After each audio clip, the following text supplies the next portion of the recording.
So let us do the official howdy do. So, welcome one and all to Wisdom and Insight series number 8. So, this is the final of this series. I am still here every Wednesday. So, next week I'll be starting a new series. I can talk a little bit about that at the end. There are returning people and there are some people that are newer. Um, Uh, so I guess a little bit of a review might be in order. Um, let's see, in previous classes, we went over kind of the history of Vipassana and, cited that various practices in Buddhism or that are associated with Buddhism actually predate the Buddha. Practices of shamatha and concentration, of metta practice, heart building, all of these practices were predate the Buddha. When he came around, uh, his insight that occurred was the insight into the nature of self and suffering. And he formed his theoretical view around dukkha, working with suffering and the cessation of suffering. And that insight practice is what he brought in. And then, of course, he integrated it with his larger system that incorporated the shamatha, the jhana practices of deep states of concentration, of metta, cultivating the four abodes, of aspirational qualities of the heart, and integrated it in with his own ethical system of practicing of sila. So we're looking at just that history of Vipassana and how it evolved and changed through the ages. Um, and there's this one term that I keep coming back to, this phrase of, it's said variously within the Pali Suttas that, the goal of the practice is to uproot avijja sankhara. So I always come back to that phrase as, I guess, kind of the orientation point for this series. So the sankharas being well, sometimes it's translated as the sense impressions, which means or sometimes it's translated as the mental fabrications or the mental formations. So those various sense impressions that arise, the subtle imagery that we see in the mind, the subtle internal talk we hear in the mind, the various sensations that arise within the body.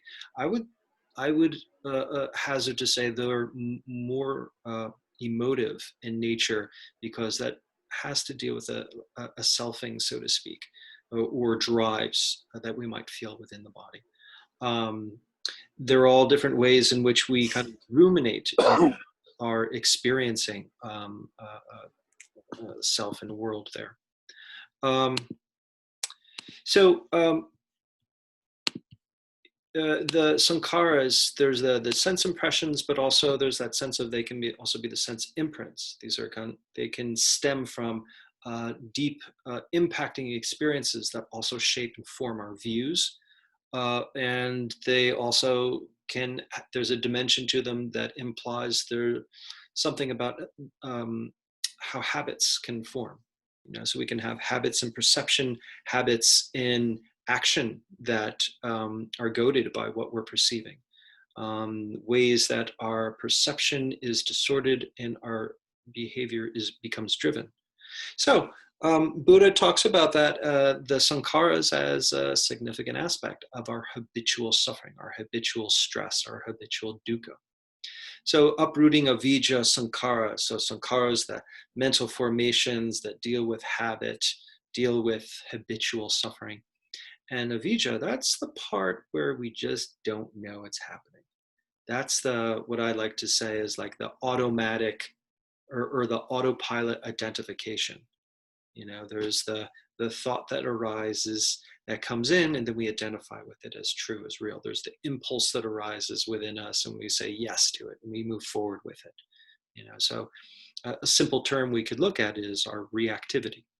I opened up the series with talking about the Viktor Frankl quote, between stimulus and response, there's a space. Within that space is our power to choose a response. And within that response lies our potential for growth and freedom. So between stimuli and response, the response is that reactivity, that reactive habit pattern that comes. that reactivity that also might have also within it a self view. Sometimes I look at it as like a petite ego state, so to speak. So between the stimulus and then boom, a self emerges, arises, and reacts. Between that stimuli and response or reactivity, there's that space to choose. So this is sometimes I like to enter into the conversation about mindfulness and secular environments by dissecting that statement there. So can we notice that space? Can we enter into that space?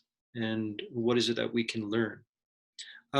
So a lot of the practice, what we've been doing is about so much is essentially working with the sankharas, the mental, verbal, and bodily sankharas. The way that I like to work with them comes from the Shinzen Young tradition, where we're working with feel space of the body. That can be feel out of the pressure on pressure sensations in the body.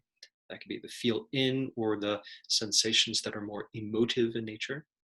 Then, of course, the see and hear experiences, the mental imaging associated with thinking, and the auditory or the verbal thoughts that arise associated with thinking, the verbal thoughts that we can hear. Yeah.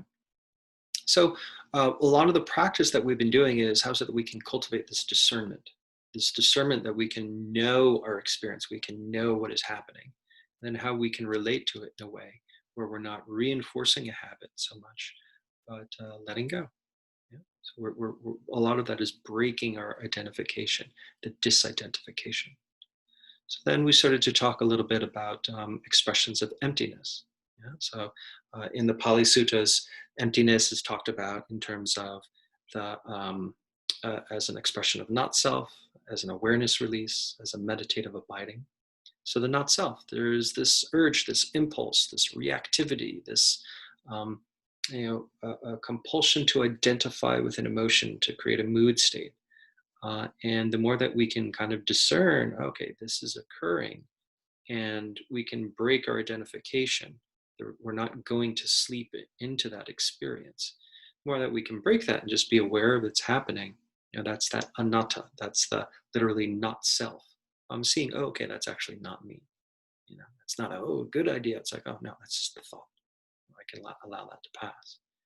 The more that we can have those experiences, and let's just put it in the context of the meditation, the more that we can sit and the different kind of thoughts and kind of feelings arise, and we can see them as the mental and bodily activity that we can just allow and to just rise and pass without our engagement. We can notice there's this constant kind of releasing, or emptying out.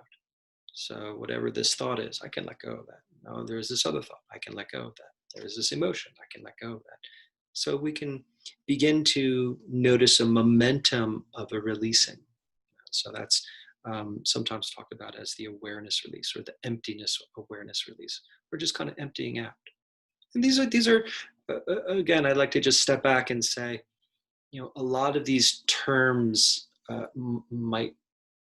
a lot of people shy away from talking about because people might associate them with very deep esoteric states. But I want to just normalize them. We've all experienced this on more superficial levels. Any moment in time that we've kind of had a thought and we just kind of let go of it, and then we have this sense of ease that can come, or this simplifying, this cooling out that happens in the meditation practice. That's just the awareness release taking place. As time goes on, it becomes more profounder and more deeper. But these are all experiences that are available to us essentially at any level of our practice. So we have the anatta, we have the awareness release, and then the meditative abiding. How is it that we can hang out within that space? Cultivate the palate to discern the flavor of emptying out and take that as our object. Or how shall we say, just becoming aware of awareness. Yeah. So I was looking at different kind of Pali and early Buddhist ways of discussing it. We talked about the 12 links of dependent origination and all of this stuff. So I'd like to do something a little bit different. There's this one teacher named Michael Taft. He's an old school Shinzen Shinhead like myself. And he has this particular map that he talks about. And I thought that it would be appropriate to bring in today. So, this is about deconstructing the subjective experience of self, via the Vipassana practice. So I have right here, thanks to Michael Taft, deconstructingyourself.com. Everybody should check it out. Excellent podcast. He has on lots of really cutting edge thinkers, theoreticians, meditators, teachers that are really on the brink of what's emerging, what's new, and a lot of very creative conversations and discussions happen there. So I say thanks to Michael Taft, but I'm also going to say apologies to him because I'll probably be adding in my own interpretations. Hopefully, it's not going to be taking away from what he was intending here. So this is to talk about, essentially, this is a map of different levels of experience that we can have when we engage the practice. And there are pluses and minuses to maps. Maps, they help. When we are driving around and we're lost a bit, it's good to have a map. It knows where we are, and that suggests where we should go to next. So there's a utilitarian value in having a map. There can also be risks. Shadow side of maps is like when we can identify, oh, I'm here, but I want to be there. That can create a sense of striving. That can create a sense of like a spiritual materialism of, I need to get that next thing. Yeah. So it's just something to be wary of. But I think maps can be quite fun. So let's get into this one. This is talking about essentially 4 stages of kind of a progression of practice. So the first one is just, conceptual. It's about really, we're engaging the world with thinking. So in my experience, oftentimes I will give a direction within a meditation of, bring your attention to the breath, or contact the breath, or contact body sensation. And sometimes people that are newer to meditation afterwards in the discussion might reflect back to me in their own languaging, oh, so I was thinking about the breath, or I was thinking about my body. And so there's this differentiation. It's like, no, you're not thinking about the breath. You're being with the breath, the body having the awareness of the breath and the various sensations and the effects that the breath has. But I can't fault the person for engaging it by I'm thinking about the breath, because that's essentially how we live. That's essentially our primary way of engaging the world, is thinking about it. Really, when we get into meditating and we start to become aware of all the hypertrophy of thought that's happening at all times, it's amazing that we can get out of bed and make coffee and get in a car and go somewhere. I mean, it's amazing the amount of content our mind generates. And again, it's where we live. So I have my own little thing over here underneath saying it's an ego-based experience of self. This is kind of my own teachings that I've been doing, that I'm kind of mapping onto his map. So this is how we live. We live in our thoughts. We live in a narrative, and that gives us a sense of a self as a player within this. So usually, there's that correlation. Early stage of thinking, we're just getting into the thoughts, the ideas about it. And there's definitely a strong sense of self within that. Going a little bit beyond, maybe I'm riffing on this, maybe I'm giving my own interpretation of it, but sometimes I remember working with some students that might come up with ideas, concepts, visual imagery in order to produce effect. So I might give a class on shamatha, on how is it that we can cultivate a sense of a calm abiding. And I'll give various directions, but some students might reflect back, oh, I was visualizing this nice cool stream, and when I think about that water, that makes me feel relaxed. And even though the instruction was not to think, still, that's their primary way of engaging the world and creating a visualization. So, I mean, good, because that individual was able to create something in their mind that allowed them to access a resource. It gave their nervous system permission to connect with a state of calmness. So that's great. But as time went on, those particular students were very much, they were holding to those thoughts as necessary conditions. And as we were progressing along with the meditations, they struggled because they wouldn't allow themselves to move to the next level because they were insisting on sticking with their thoughts, their visualizations. So the next level um, is the phenomenal object. This is where we can really contact our experience. Um, right here I have a sensory-based experience of self. Yeah? So as I was describing before, working with the sankharas, getting into um, the thoughts, getting into the aspect we see, the aspect we hear, the aspect we feel, really allowing ourselves to be with the experience of the breath, being able to discern the impact the breath has on the various sensations that become available, being able to really rest into our sensory experience. That's at that point we're dropping out of the narrative-based sense of self. We're dropping out of that ego-based experience of self because we're no longer a me inside of a story. Yeah? We're just with our sensory experience.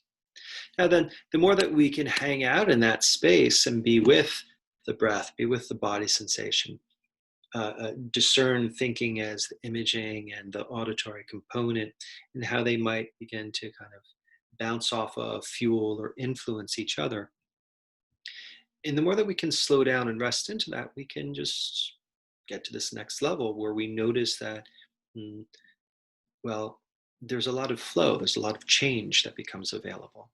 Yeah. So sometimes people might be meditating for a while, they really get into the sensory clarity of things, but then afterwards they're like, things are getting really fuzzy. Well, are things getting fuzzy? Or is the object that you're observing kind of getting more transitory, a little bit? It's expanding, contracting, it's undulatory, it's wave-like, it's effervescent. Yeah. So we can begin to notice change, begin to work with flow states, then we can really, appreciate that, moving from an ego-based experience of self to a sensory-based experience of self to just, it's anicca. It's the Pali for impermanence. Yeah? So we're just resting in the activity, whether it's the activity of selfing or the activity of each sensation rising and passing. It's in the Satipatthana Sutta, Buddha talks about how we need to observe the rise and fall of inside and out. So the rise and fall, how can the sensation comes into being, how the sensation passes away from me? How is it that we can notice the inherent impermanence within our experience? And of course, the more that we're able to, oh, great. Thank you, Juan. He just threw up a resource in the text. The more that we can rest into that experience and essentially kind of empty out on that, we can begin to connect with just pure awareness. Just the inherent quality of just being awake and aware. Yeah, so a lot of times we've heard these directions of open, choiceless awareness and such. But sometimes from the beginning, it's hard to get to that because when we start off, it's just all thinking. But from time to time, we can begin to cultivate this awareness of, well, awareness itself. And in some of the practices we were doing in this series, I had this idea of the arrow. It's like I perceive myself as here, but I hear something out there. It's as though an arrow is going out and connecting with it. I am here, but I'm seeing this lamp right here. It's as though there's this arrow of self that's going out and contacting that experience.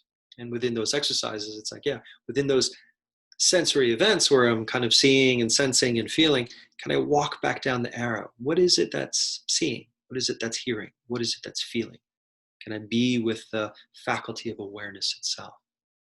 So there, we're moving from an ego-based experience of self to a sensory-based to just a anicca-based activity to just emptiness. Sometimes people talk about it as like a non-dual experience because that boundary between self and world begins to thin out.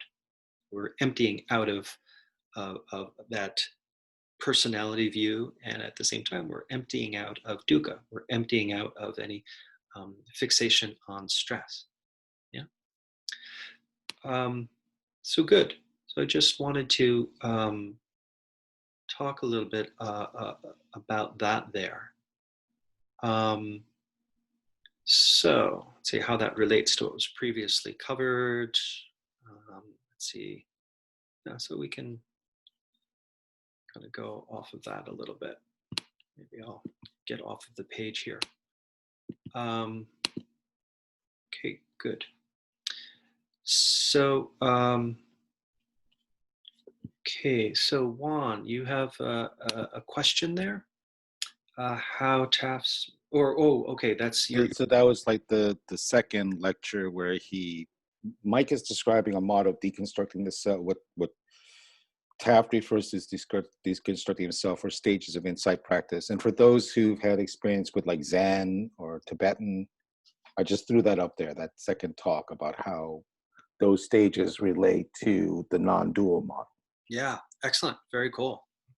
And in a way, I mean, in my own experience, how that maps onto kind of the Theravadan model, which would be like the four foundations of mindfulness, you know, body, feel, tone, mind, the dhammas. We can contact them all on this, on the level of thinking. We can contact them all on that sensory level, the level of fluidity, on that level of just awareness and non-self. When I was going through the Awakening Breath series, I was using as one of the manuals, Buddha Dasa's book on it, and that's one of the things that he talks about is, yeah, we can just take one of these themes and just work through the whole four foundations with one of these themes. So nothing contradictory at all. There's something very kind of universal about this model that I tend to like. Okay. So I just want to give a little bit of a kind of an interesting take on this. When we kind of enter into this conceptual model, okay, I'm meditating, I'm just thinking about things. I'm just still kind of stuck in the narrative. Maybe I'm thinking about the breath, maybe I'm thinking about the body. I'm kind of struggling to get into the sensory experience. In the brain, what's happening is, well, we got the default mode network is going on. So default mode network is that regions of the brain that work in concert with each other when the mind is not readily paying attention, when the mind is not really engaged in its environment, the default mode turns on.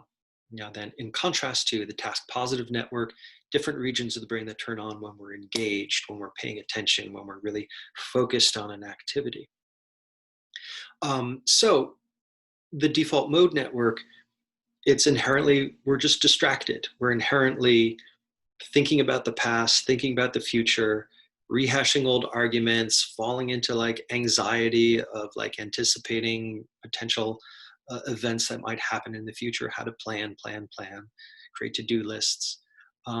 It's an unpleasant place, and it's the default mode. It's where we live. So I keep going back to that. It's where the majority of humanity has lived in perpetuity, really. Why is that? Why would we be born into this world with this kind of defect in our settings, in our base default settings? I've heard it posited before, and I like this idea that, well, back in the day when we were traversing the savannas in our tribal ways and such, yeah, life was very simple. Whatever it is that we're doing, whether it was hunting or gathering or being in the village, there's a simplicity to it. Life was naturally concentration inducing in a way. Howsoever, it's like there could be different levels of concentration. If I'm really focusing on the horizon, trying to look to see if there's any deviations in the horizon form that might suggest animals there, or I'm really at the river washing the clothes, and there can be any activity that we get involved with potentially can become an object of concentration.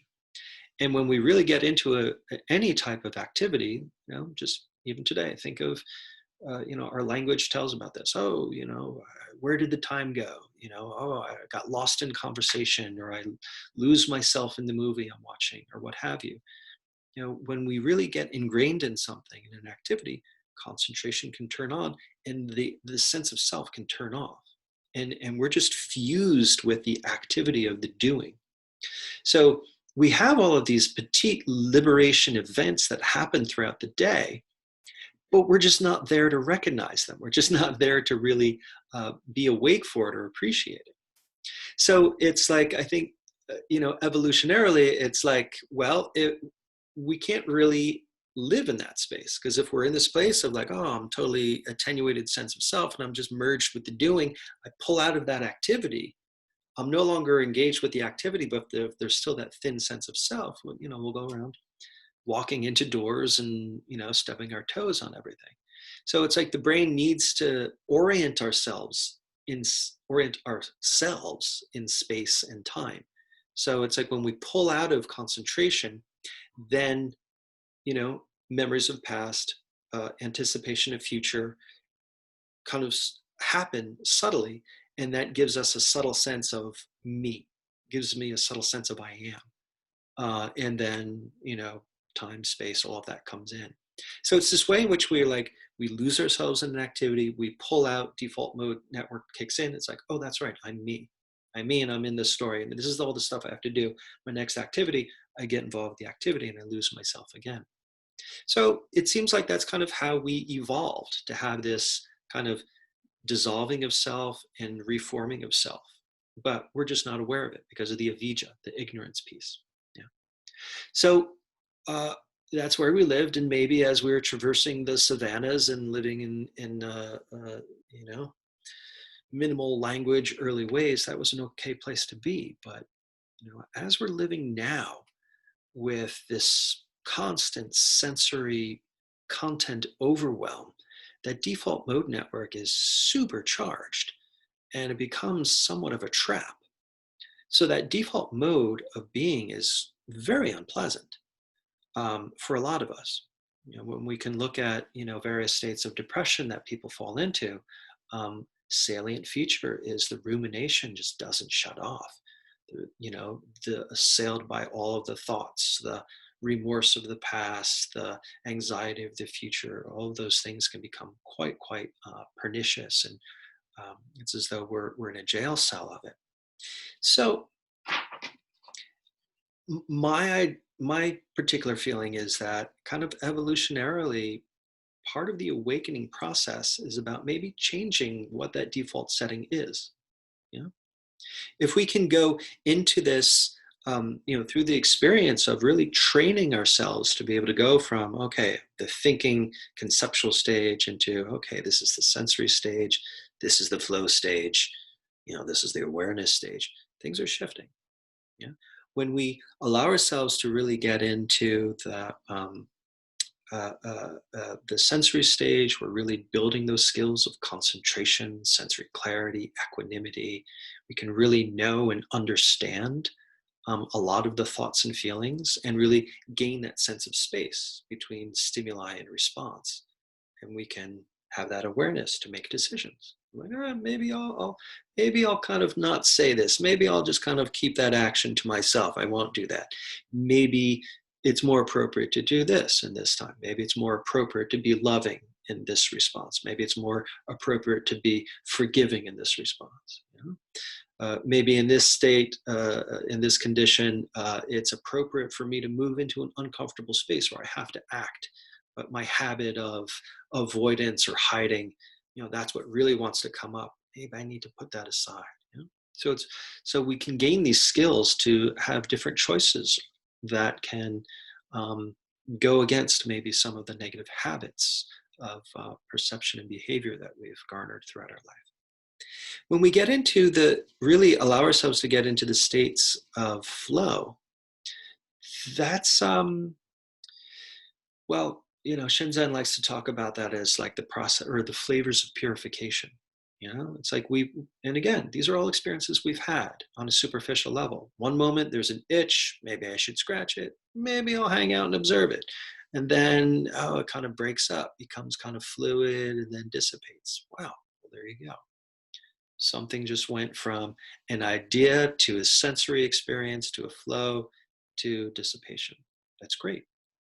The more that we can be aware of that and create the conditions for flow, which is very much, well, concentration, clarity, and equanimity, all of that begins to happen. Then the deeper and deeper impulses begin to arise that we don't engage either. We just allow those to come into being and pass away from being. And we can have, well, we can literally feel some of the deep karmic holdings that we have becoming fluid and breaking up. Yeah. So that can be as simple as superficial as, all right, there's this tension here, and now it's here. And now it's here. Oh, I'm just noticing this wants to expand, this wants to contract. We can have subtle experiences of that. And we can have kind of deeper, profounder experiences where it's just all kind of flux, flow, and fluidity. We're metabolizing our experience. We're metabolizing our experience in the moment, and a lot of the stuff that's previously held. Previously held unprocessed poisons and pains that are coming up to the surface and then being released, that awareness release that is expressing itself in fluidity and cessation. Then, the more that we can just kind of rest in this awareness of awareness and essentially have this emptiness of self, well, there we are. That's the experiences that we all enjoy. And whenever we get lost in a movie or get lost in a conversation or get lost in engaging in our favorite hobby, but there's no object, there's no really distraction that's happening. We're just aware of the faculty of awareness itself. And there's all of our reactive patternings are in remission. And it can be a very pleasant non-dual state. Now then, the more that we can sensitize ourselves to the flavor of this activity, and the more that we can become aware of how those pockets do occur throughout the day, you know again, it's just like basic state to trait mindfulness. I practice being with my breath. Oh, throughout the day I keep remembering my breath, and it kind of calms me down. It keeps me focused and centered. And then the more that I'm aware of that, the more that becomes a little integrated into my experience. They talk about state to trait mindfulness. The state is something that's temporary. The more that we do an activity, the brain starts to build the gray matter to create shortcuts for that experience. And then once that gray matter is built around an activity, it becomes a trait, something that's available at baseline. So if we're practicing in a way that we're falling into or abiding in emptiness, abiding in awareness, then we can notice these pockets throughout the day when emptiness just arises. And then, we're talking about some deep progress in a way where we're ultimately kind of allowing, well, we start to see that a lot of the way that we've engaged the world might have previously been motivated by unconscious cravings and aversions. How much of what we are doing is, because of an anxiety? How much of it that are we doing is we're trying to save face and protect our ego? All these different little interactions that we might have with others to like grand decisions in life. So that could be an awkward intermediary stage where it's like, some things get processed and then suddenly motivations changed. I was a six-figure high earner in the world, but then I started meditating. You know what, I'm just kind of don't care anymore. Maybe there might have been some that's not me, I'm saying hypothetically, but maybe that individual, to them, their motivation might have been previously some sort of fear, some sort of fear of poverty or fear of not having. Maybe that might have been driven by just some other existential hole that needed to be filled with materialism.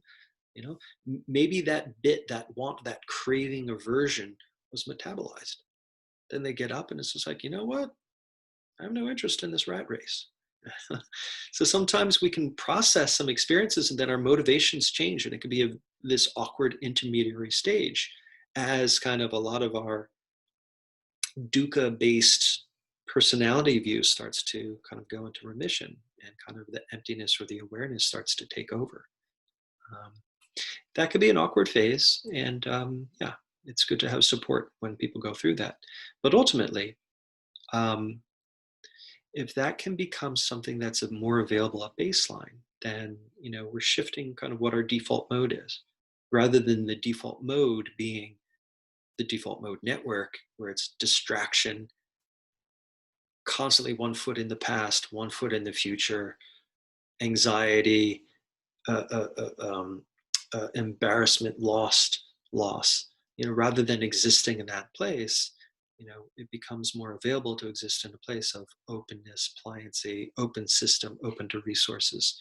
There's this potential for creativity, and an absence of rumination.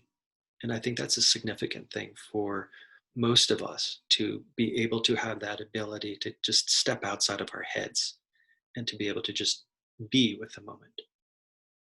So I just wanted to call attention to that one map or model of working from conceptual phenomenological flow into pure awareness. And just, I don't know, put a little context to why I like the map, and why I think it's a fun way to work. So before we go into a sit, does anybody have any questions, comments about anything mentioned there?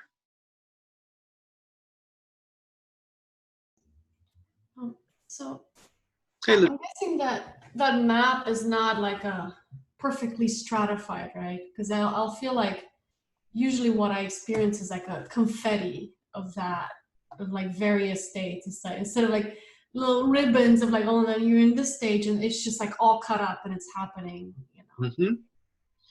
all over the place. So it's not like a perfect progression, right? Or, Yeah, it's not like a perfect progression, like we're walking up or down a stairs, where like you're definitely on this step and those other experiences are in another step. I like how you said it can be a confetti. And yeah, over the course of just one meditation session, we can just kind of run through all of that. We can be assailed by thoughts, and then we can zoom into a thought and just kind of really get into that sensory experience, and then it flows, and then boom, we're kicked out, and then the thoughts come in again. So we could look at the brain. It's just like the brain is fighting it out, doing a tug of war between default mode network and task positive network. They're just kind of with this rope, just pulling to see who's in charge, so to speak. And a lot of the way that the brain works is, when one system is on, another has to be in remission.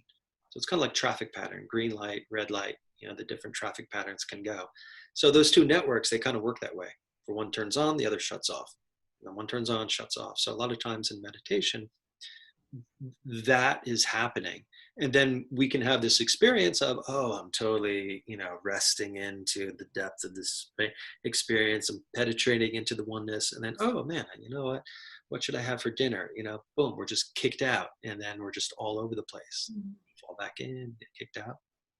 That's why I like the Zen directive of beginner's mind, and always be willing to start again. No matter whether it's like we're 5 minutes, 10 minutes, 50 minutes into a meditation, 5 weeks, 5 months, 5 years, 5 decades, how's it that we can be willing to just start over entirely?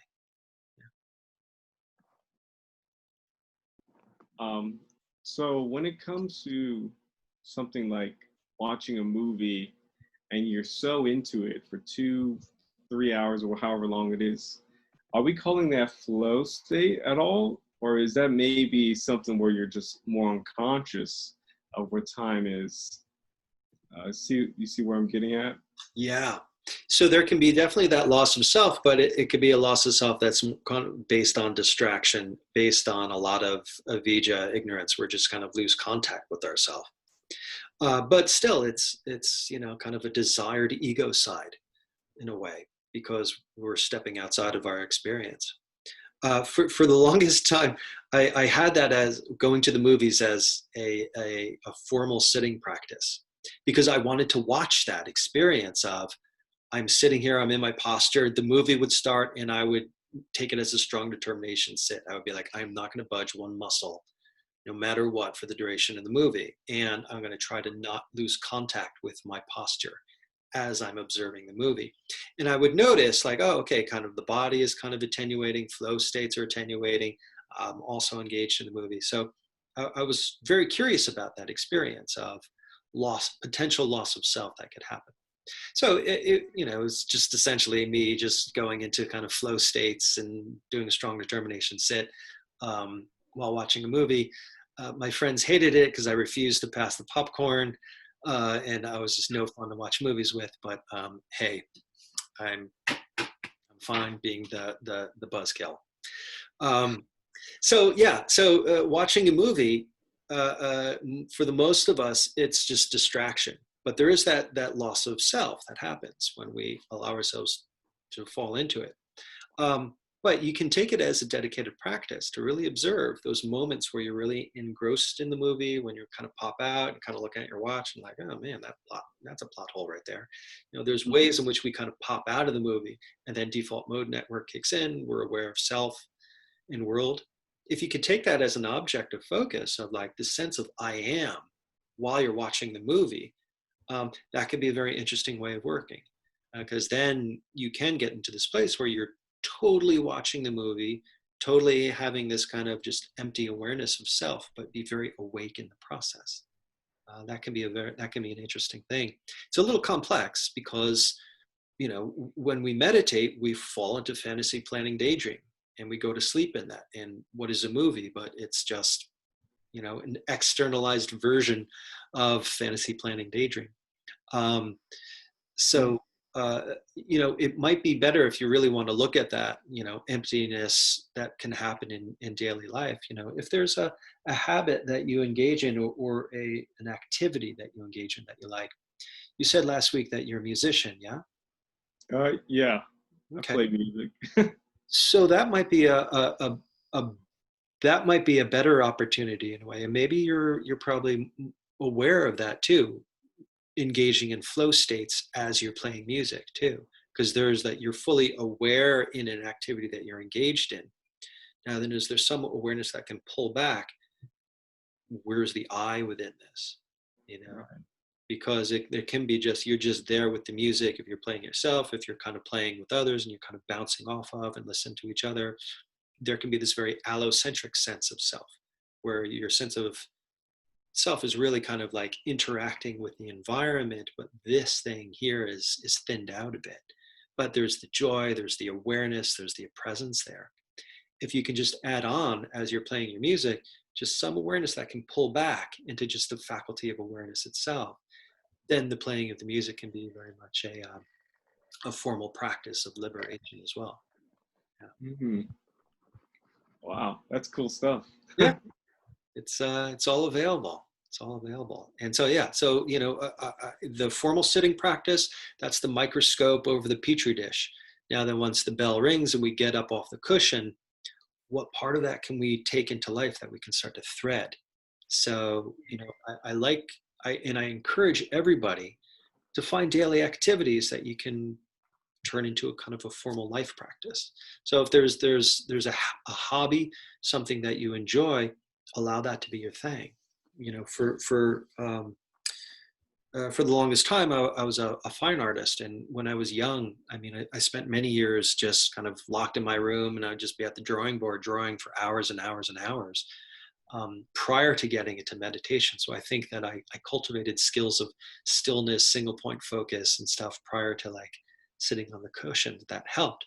But, once I started to get into meditation, then it's like, wow, drawing was a mindfulness practice, because I'm there, I'm with the activity of drawing, I'm kind of looking at the thing, I'm looking at my drawing, going back and forth, and I'm aware of self-doubt, self-judgment, what happens when I kind of pull away from that and I get lost in the joy of the activity, and just kind of, being able to modulate and moderate that. Then my activity became my hobby, or my calling of doing art became a life sitting practice. So yeah, that's something that I encourage everybody here. What is it, something that you like doing? because that's a way also of really getting into forming good habits.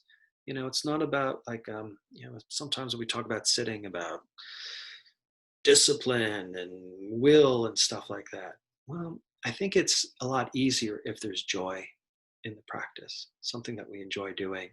So, in terms of threading the practice into life, tie it into something that you like doing. What is it?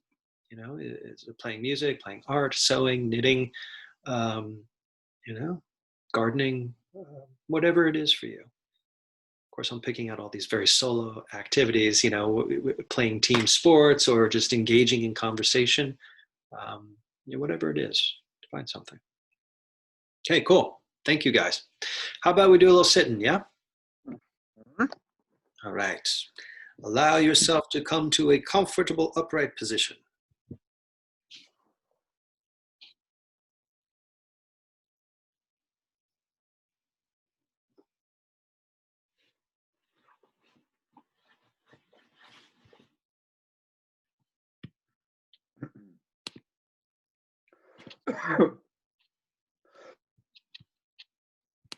Okay.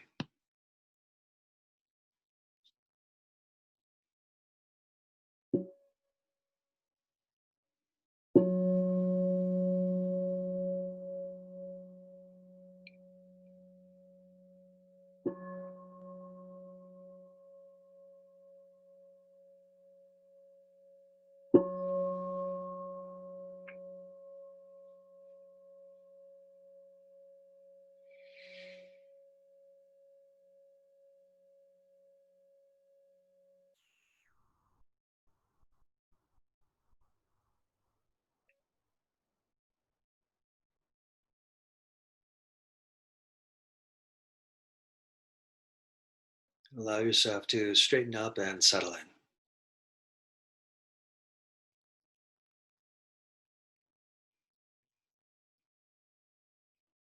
We'll be doing some inside work, but to start off with, we can cultivate a little shamatha, cultivate a bit of concentration as we find our way to the breath.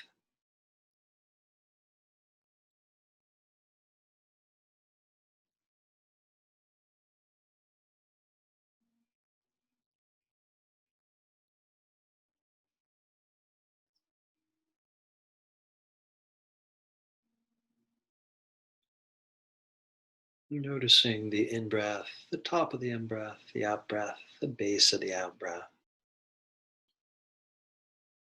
So right here, we're being asked to get into that sensory experience. Can you really allow yourself to grasp or rest into the sensory experience of the breath?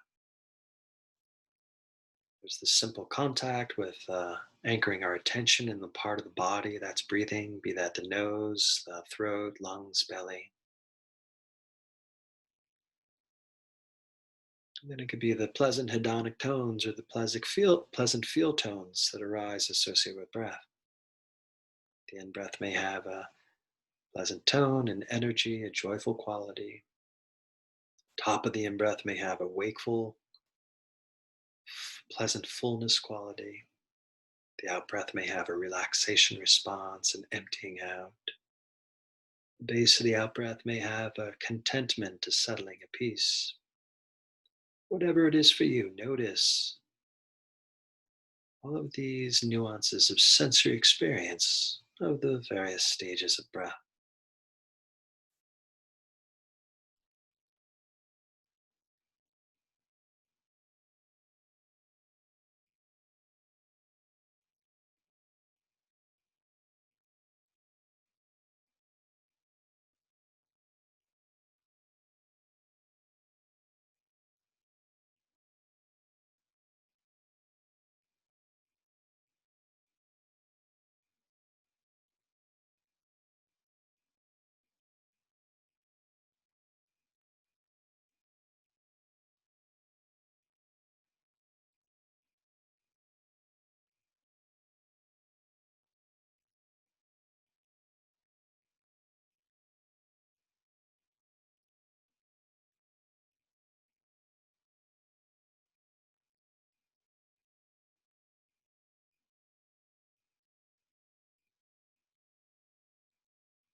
Okay, good.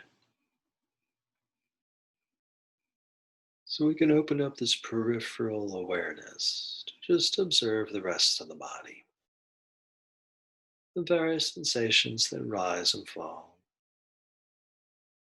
If you like, you can be aware of the mental activity as well, the images that arise associated with thinking, and the general seeing space of the mind's eye, the internal talk that arises in its internal commentaries and dialogues, and hear space between the ears. Could free float between seeing, hearing, feeling, noting the various sankharas that rise and pass. But rather than engaging them as thoughts, and we fall down the rabbit hole of thinking, can we have that sense of stepping back, so to speak? Observing them as a sensory activity that comes into being, flourishes, and passes away from me. So if you'd like to label, see, hear, or feel, depending on what you're contacting, just hang out with it for a breath or two. Observe it as it's rising and passing.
Okay, good. So, to the best of your ability, let's leave the see and hear, the thinking process. Let's allow that to be in the back seat. Redirect your attention back into the body here. Let's just be loosely aware. You could have an even coverage awareness of the body or a free floating awareness of the body. Noticing the various sensations.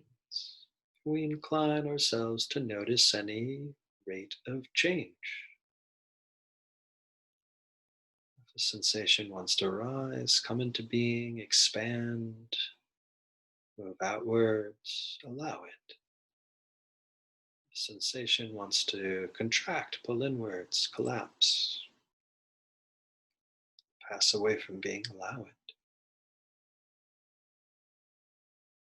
Attune yourself to any nuance of movement that happens within the body, the subtle senses. subtle sensations. The more still we can hold our posture, the more evident the subtlety of our experience becomes.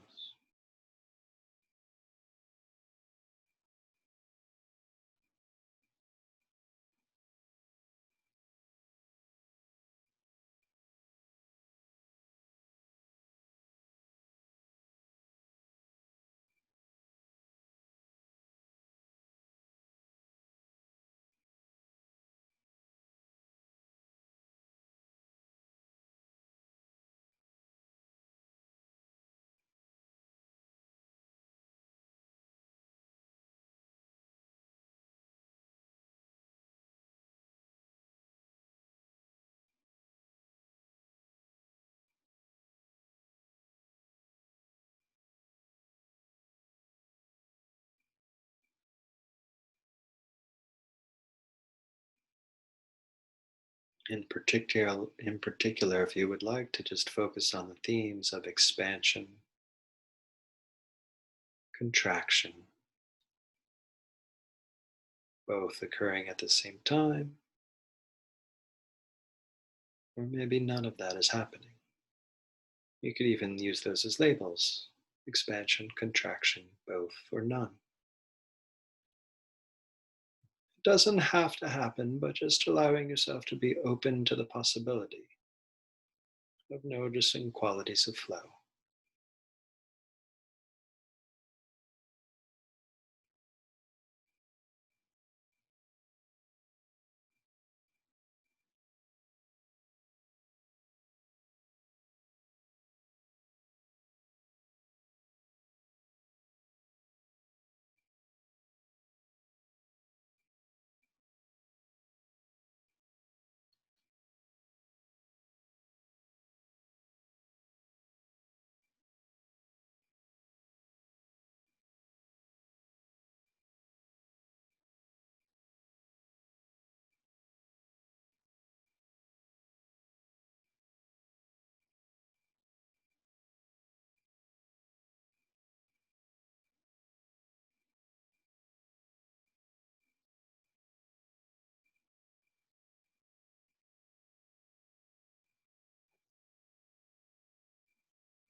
So we're noticing, but we're bringing this sense of acceptance, allowing, even a sense of yielding.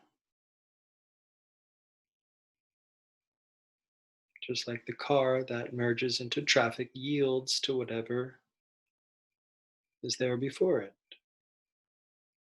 Our attention, our awareness, our focus yields to whatever it is that is occurring in the body.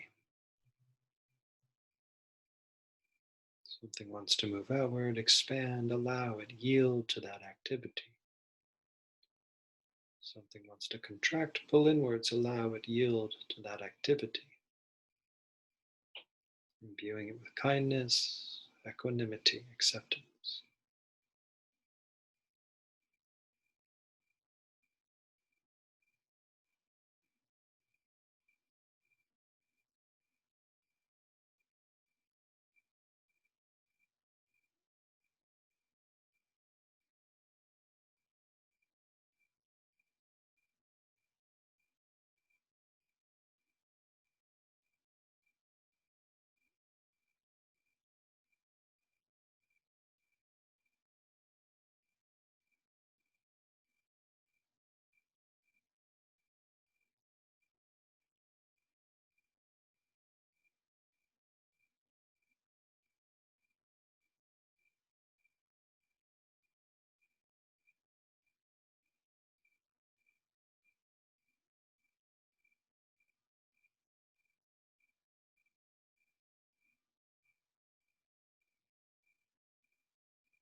Okay, good.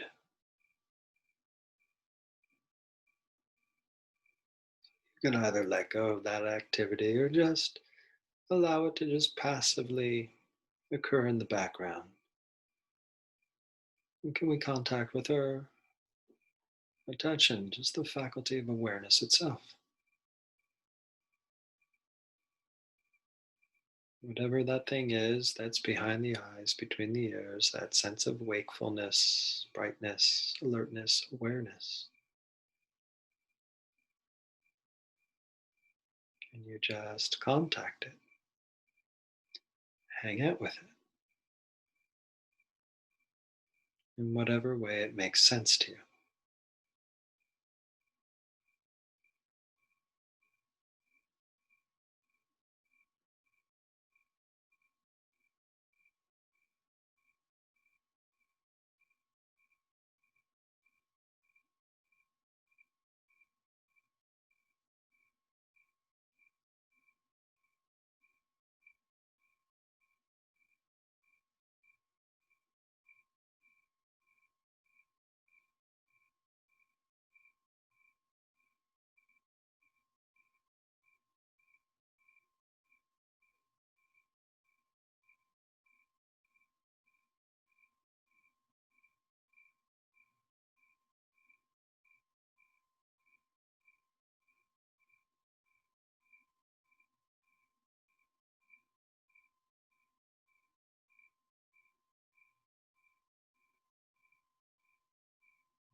And it's okay if we kind of bop back and forth. One moment we get lost in thought and we're on that conceptual level again. Next moment we're back in a sensory contact. Next moment where we're aware of fluidity. Next moment, more of awareness, and it can go back and forth. Or Can we loosely maintain this contact with awareness that can still note, observe fluidity, sensory experience, and thoughts?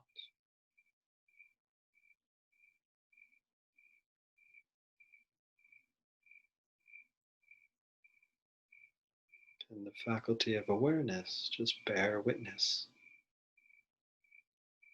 to whatever naturally wants to arise.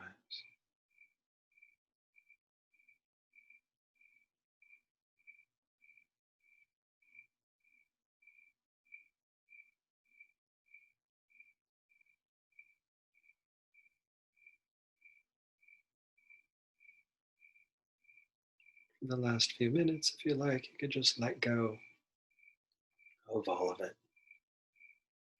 And let go of any conscious practicing of any technique. And just kind of hang out. And whatever feels natural.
Okay.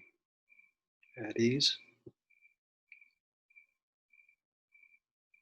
So not necessarily ending the meditation, just opening the eyes. Allowing yourself to just continue to ride on any momentum you've generated. So, what did you notice? What did you observe? What was salient for you as we practice this evening? Feel free to unmute yourself, manifest.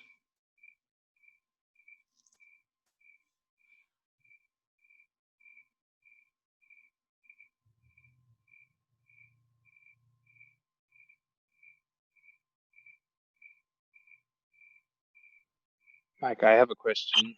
Yes, sir. It's not very well formulated yet, but sometimes with difficult emotions,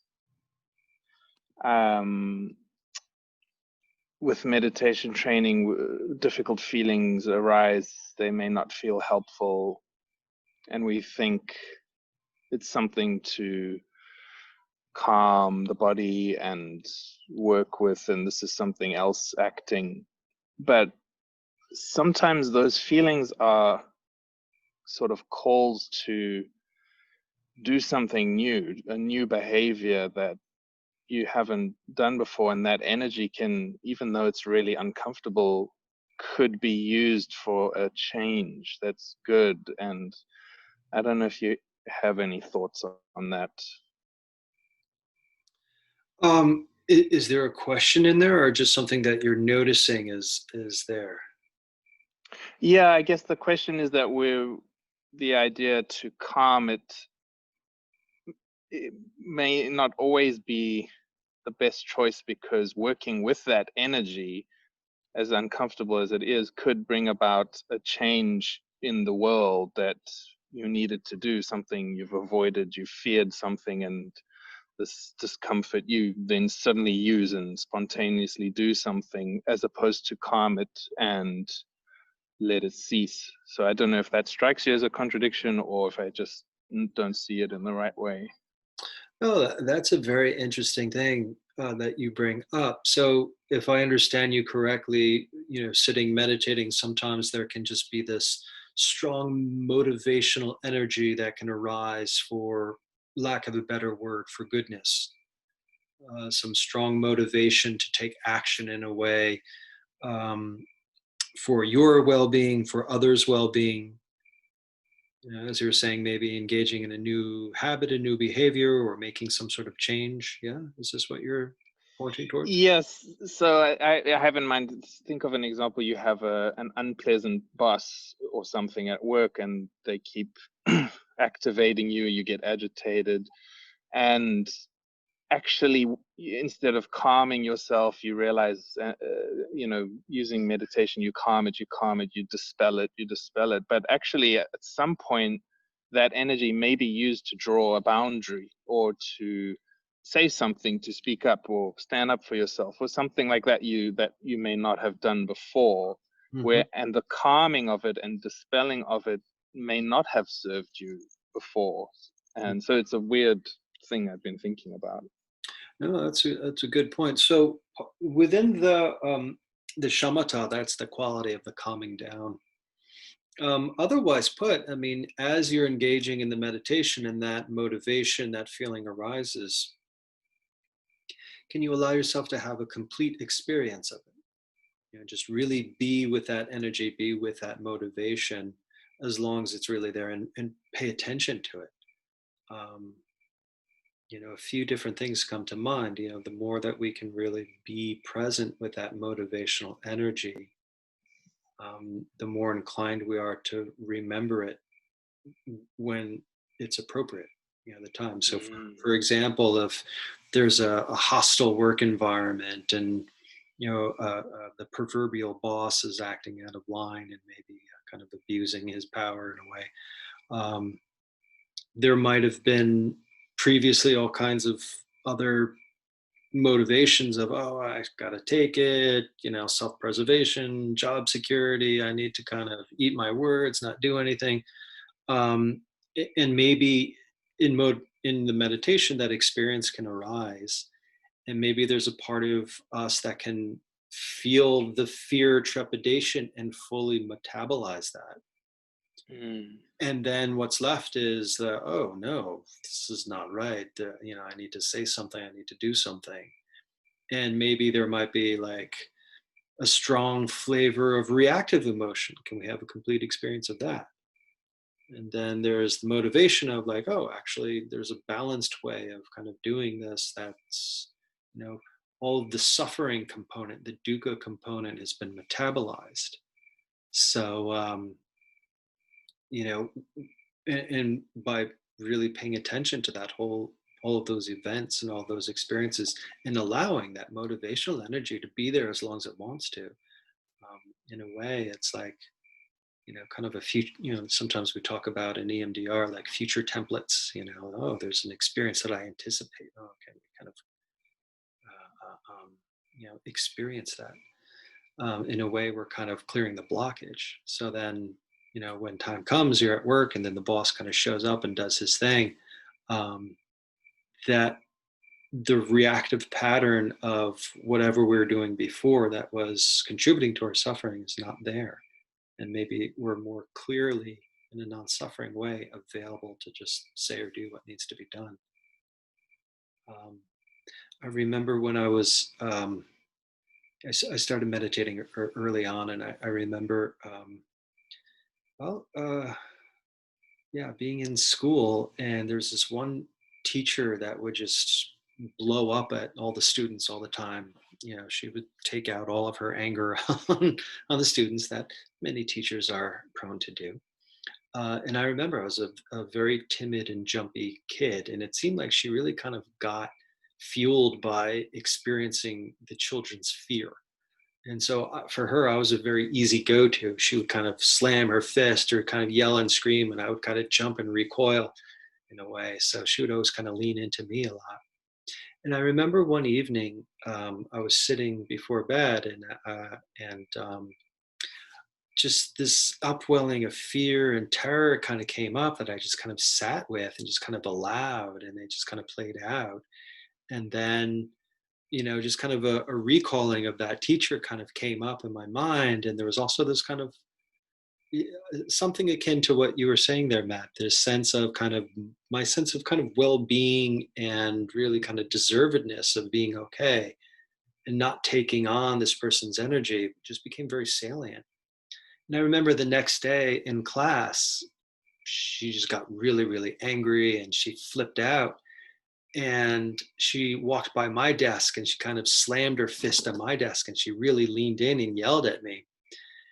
And we were both kind of locked eyes, and there was this pause because she was waiting for me to jump and I was waiting for me to jump too. And it just didn't happen. And I just my eyes got big and I was like, wow. And I just started laughing because it's like my habituated response of fear wasn't there. It didn't show up. I thought it was funny. That got her even angrier. She just slammed her fist and she really kind of yelled at me and threatened me even more. But the primary experience for me was just the absence of the fear response. And I just broke out laughing right in her face. Um, which of course, it just spiraled downwards for her. But, afterwards reflecting on it, there's something about allowing myself in meditation to allow all of that to come up and really have a complete experience of it to the point where that wave ends. It's like I've metabolized, whatever the suffering that I had within that dynamic. So the next time showing up in the interpersonal space, that habit was no longer, just didn't come up. So yeah, so maybe to your point, Matt, it's not about calming, soothing, easing so much as sometimes it's about just allowing completely, the yielding to that experience to allow it to come up in whatever form or fashion, and just being with it, feeling it through till completion. That might allow us to then be able to have access to it later on. Does that seem relevant? Does that seem? It's so relevant, and thank you so much for sharing that. That's exactly the kind of thing I'm thinking about. And there's a bit of discernment between, oh, there's agitation, I should calm myself. Sometimes that's the right thing to do, but sometimes maybe feeling anger is something that should be experienced fully, and I guess that's a difficult thing for me sometimes to discern that, but that's really helpful. Thank you. Good. Yeah. To whatever degree you feel good allowing yourself to feel that completely. Maybe the calming, soothing shouldn't be the first go-to. Maybe it's the fully allowing. If it feels like it's getting dangerous or unsafe, then it's like, all right, we got the shamatha tool on the side, kind of in case of emergency, break glass. But maybe sometimes if you feel up to it, it's about leaning in and just allowing yourself to feel that. Thank you. That's very helpful. Cool. All right. Thank you, Matt. Okay, good people. We are nearing the top of the hour. So I just want to say thank you, everybody, for all of your attention and participation in the series. For people that are newer here that joined us tonight, again, my name is Mike Zattel, and I'm here every Wednesday night. So next week, I'm going to be starting a new series, Mindfulness and Emotional Intelligence. So we're going to be looking a little bit more about, okay, Matt, so I guess maybe you gave us a little intro there, really looking at the emotional experience. A lot of times Myself, I kind of lean into the early Buddhist thought and kind of throw around the Pali jargon and such, and different meditation objects, et cetera, that might not have, kind of a contemporary Western understanding of emotions and such. So I kind of want to lean into just the experience of emotions, especially today, where, boy, it's hard not to be reactive with all the stuff that's going on, whether it's all your feelings that you're going through, another month of sheltering in place, versus, turning on the news or looking at social media and looking at the litany of horrors that are happening around us, as all of reality tends to be hanging on by barely a thread. I guess I'm going on a tangent here. We're in a time where we're very ripe for a lot of emotions. So yeah, sometimes looking at this peristalsis of bearing down and lightening up. Sometimes it's good to know how to soothe ourselves in a way that's skillful. Sometimes it's good to know how to bear down and lean into the emotive experience to be able to feel something through. So the next exploration is going to be along those lines, just working with emotions and emotionality. So I invite you all to participate in that. All of these teachings in the model of early Buddhism are freely offered. Nobody will ever be turned away for a lack of funds. So I do encourage you, however, to go to the Back to the Inside LA page and donate. You can donate to Inside LA or specifically to this class, whatever you are moved to do. This is the practice of generosity. Good. So let's end this evening with a dedication of merit. By the merits of these acts and other such virtues, may we attain a liberation for the benefit of all beings. We bow before those who have come before us on the path. We bow before those who come after us on the path.